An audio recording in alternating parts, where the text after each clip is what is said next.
Saudi Arabia को गौसियों के साथ लड़ाई अकेले ही लड़ना पड़ेगी। पाकिस्तान ने इस मामले में एक महदूद फासला अख्तियार कर लिया है और पाकिस्तान ने अपने रियासती मफादात को तरजीह दी है इस मामले में। और पाकिस्तान की खारजा पॉलिसी ने एक बार फिर से साबित कर दिया है कि पाकिस्तान की खारजा पॉलिसी अब पहले वाली गलतियां नहीं दोहराना चाहती, ज्यादा बेहतर हो चुकी है, ज्यादा मिच्योर हो चुकी है।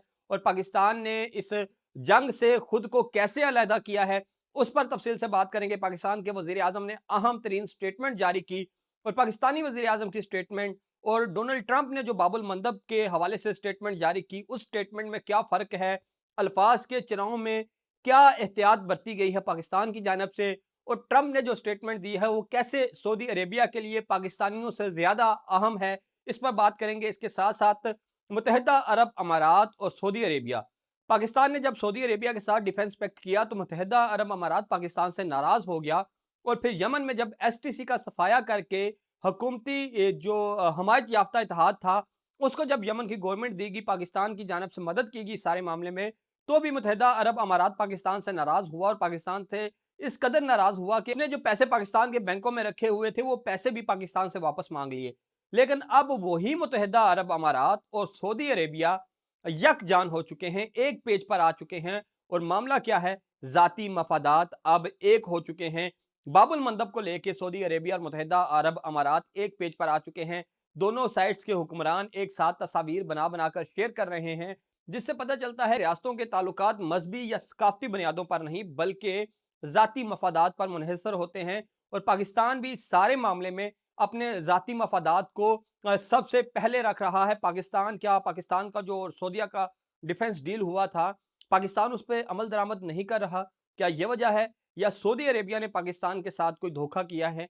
इन तमाम खबरों पर बात करेंगे। इसके अलावा मोदी सरकार की उल्टी गिनती शुरू हो चुकी है और वो जो काकरोच पार्टी का एहतजाज शुरू हुआ, जेन जी सड़कों पे है और लगता यह है कि हालात अब मोदी सरकार के कंट्रोल से बाहर हो चुके हैं।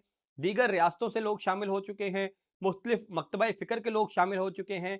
और अब आगे क्या होने जा रहा है, दिलचस्प रिपोर्ट, तहलका खेज रिपोर्ट सामने आई है, वो भी आपके साथ शेयर करनी है। उससे पहले कि वीडियो में आगे बढ़ें, अगर आपने अभी तक वीडियो को लाइक नहीं किया तो लाइक कर लें, चैनल को सब्सक्राइब नहीं किया तो सब्सक्राइब कर लें। फेसबुक, इंस्टा, टिकटॉक और ट्विटर पर देख रहे हैं तो फॉलो कीजिए। सबसे पहले बात करेंगे बाबुल मंदब को लेके। बाबुल मंदब को लेके पाकिस्तान ने एक स्टेटमेंट जारी किया कि अगर पाकिस्तान के परचम बरदार जहाज़ों को बाबुल मंदब में कोई नुकसान पहुंचा तो पाकिस्तान की नेवी एक्शन में आएगी।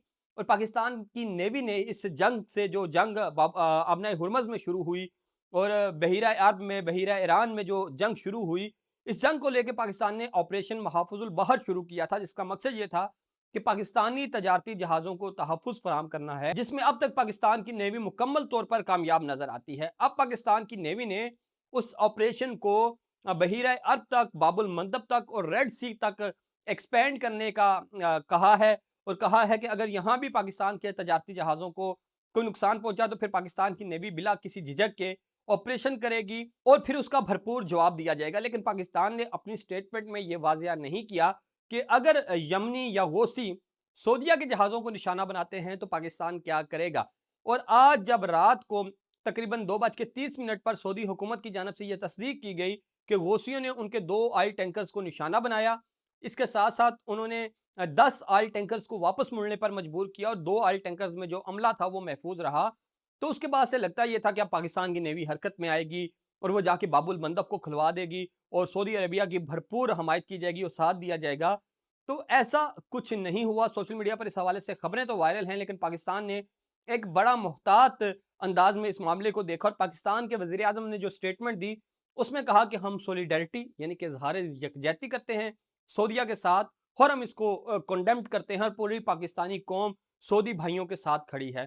इसमें पाकिस्तान ने किसी तरह भी ये नहीं कहा कि पाकिस्तान जाके बजाते खुद सऊदियों को बाबुल मंदब खुलवा के देगा, बल्कि पाकिस्तान ने इसमें सिर्फ मजम्मत और यकजहती का इजहार किया। जबकि ट्रंप की जो स्टेटमेंट आई तो ट्रंप ने दो टोक मौकफ अख्तियार करते हुए ये ऐलान कर दिया कि अगर गौसियों ने बाबुल मंदब को बंद करना ना छोड़ा और उस पर से अपना कब्जा ना हटाया तो फिर गौसियों के खिलाफ भी कार्रवाई करेगा अमेरिका और फिर इसके जवाब में ईरान पर भी हमले करेगा अमेरिका। और अमेरिका ने पाकिस्तान से ज्यादा सख्त स्टांस अमेरिका ने सऊदी अरेबिया के हक में ले लिया है। अब इस सारे मामले में खबर यह है कि असल में सऊदी को लेके अमेरिका इतना पोसेसिव क्यों हो चुका है और फिर एक डील दी गई सऊदी अरेबिया को, जिसके लिए पहली शर्त यह थी कि अगर सऊदी अरेबिया इसराइल को मानेगा तो फिर civil nuclear programme Saudi Arabia को दिया जाएगा। लेकिन सऊदी अरेबिया को वो शर्त खत्म करके सिविल न्यूक्लियर प्रोग्राम दे दिया गया है ट्रंप की जानब से। और अब ट्रंप की जानब से पाकिस्तान से ज्यादा सख्त स्टेटमेंट सऊदी अरेबिया के हक में आना, ये इस बात का अंदिया है कि ट्रंप किसी भी सूरत में गल्फ ममालिक से अपने किरदार को माइनस नहीं करना चाहते, वहां से माइनस नहीं होना चाहते, अपने आप को रेलिवेंट रखना चाहते हैं। और इस जंग में अब उनको पहले से ज्यादा अरबों की जरूरत है, तो वो अरबों को नवाज रहे हैं।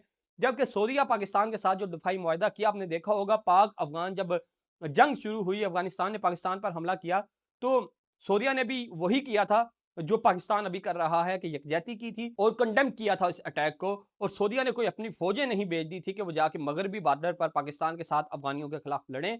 और वैसे भी किसी मुल्क की सालमियत को खतरा तब होता है जब उसके ऊपर फुल स्केल वॉर लॉन्च कर दी जाए। ये जो एस्केलेशन होती है, छोटी झड़पें होती हैं, इसमें दफाई मुआहदे उस तरह से एक्टिव नहीं होते।